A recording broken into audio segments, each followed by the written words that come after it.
Magandang umaga mga idol. Nagkilaw naman ako nito mga idol ng mamuntot kung tawagin sa amin. Pero sa Tagalog nito, dalagang bukid yung maliit. Aking gayat-gayatin nito mga idol. Sama ng tinik sa loob. Malambot pa lang ang tinik nito mga idol. Maliit pa siya.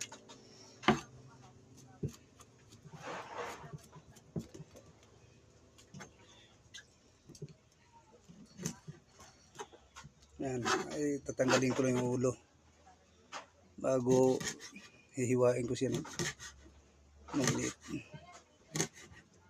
Yan, ganito ay dun hiwa niya. Tatanggalin ko lang itong ulo niya, sabay hiwain ko ng maliliit siya. Ganyan.